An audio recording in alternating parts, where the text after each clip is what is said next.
Hello everyone, and welcome back to another episode of Be a Quirky Writer.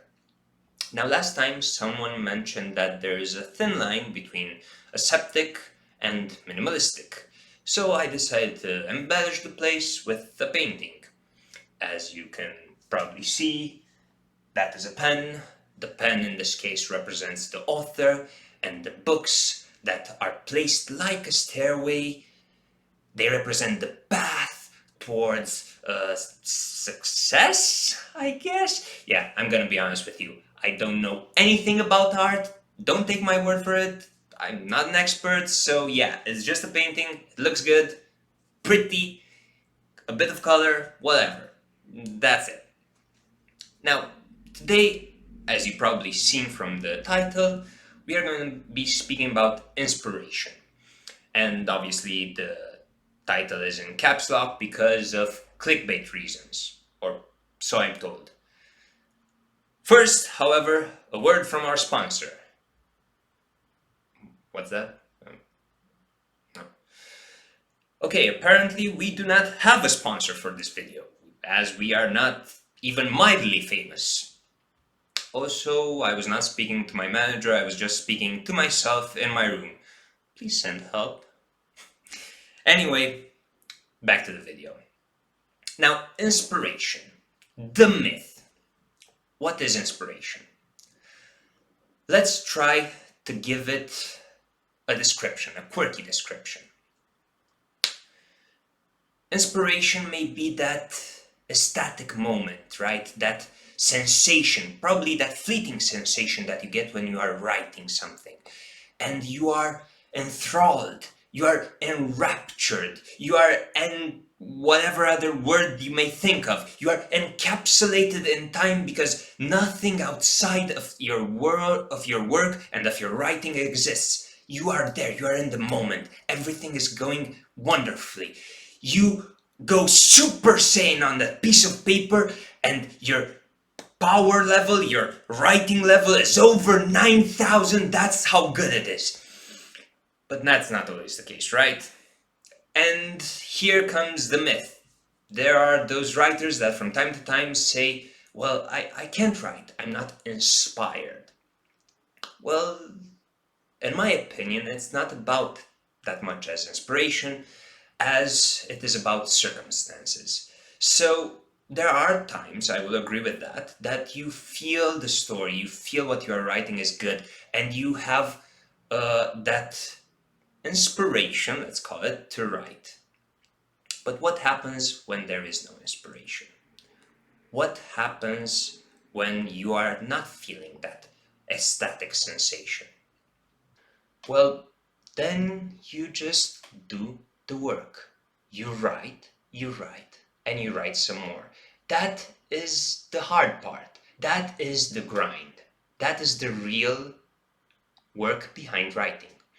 And I'm going to be honest with you, it is not that easy. And I'm going to be using Hemingway's words once again. He once said, writing at best is a lonely life. Now, he said this in his Nobel acceptance speech. And yes, it is on a sadder note. But I will come back to Hemingway in another video, and I will use his words on a more positive note. I promise you that. You hear that, Hemingway? I promise you that I will use your words on a more positive note. I promise you in all earnesty.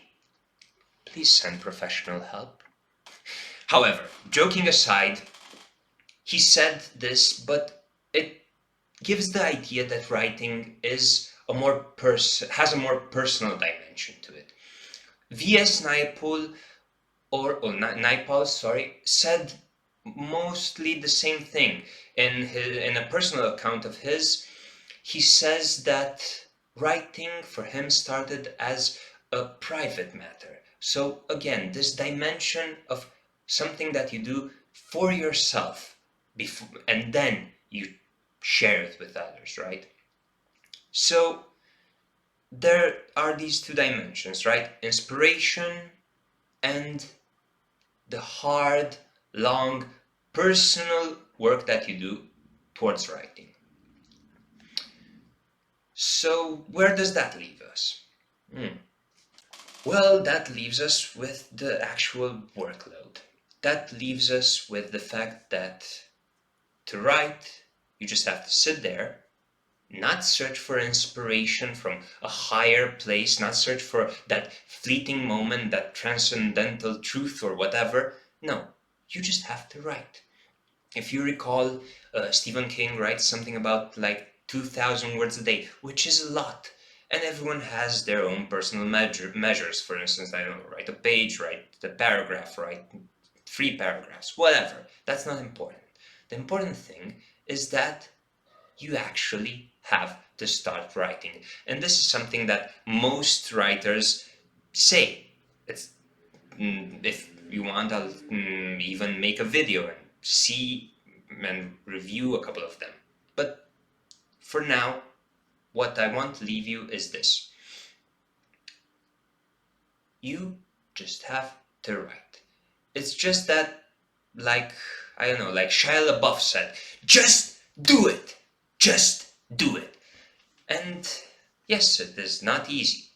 But again, if you want to be a writer, that's the first thing that you have to do. Fairly evident, fairly obvious, I know. Start writing. I don't care if it's in, I don't know, in a bathtub, in a chair, in an armchair, on your bed, with a piece of paper, or even on a typewriter, for instance, if you are still in the 1950s, or on a computer, as most people would, if you are sitting comfortably in your grand's rocking chair, for instance. That is not important. You may even decide to write on a napkin, just like Fernando Pessoa, if you like. But again, the methods are not important. What is important is to write. So on the last note, I want to add my personal story, my experience.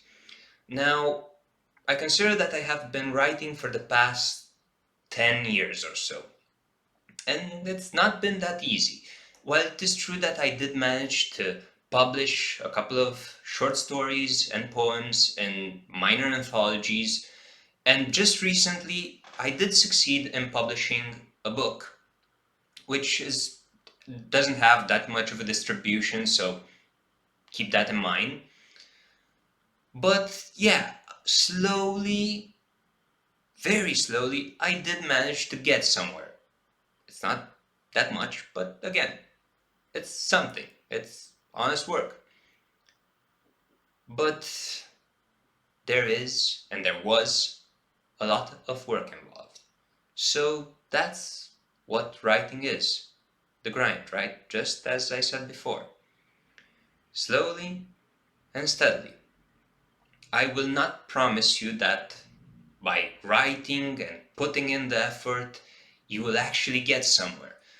Because I won't lie, that's not necessarily the case. You may work all your life and still get nowhere, still get no recognition. That's just the truth of the matter. You do require a bit of fortune, but obviously, hard work also pays off. At least in the beginning, it pays off on a more personal level. So yeah, that was my experience. I do hope that you liked the video. If there is something that I missed, if you have a different opinion, you can always leave a comment, let me know.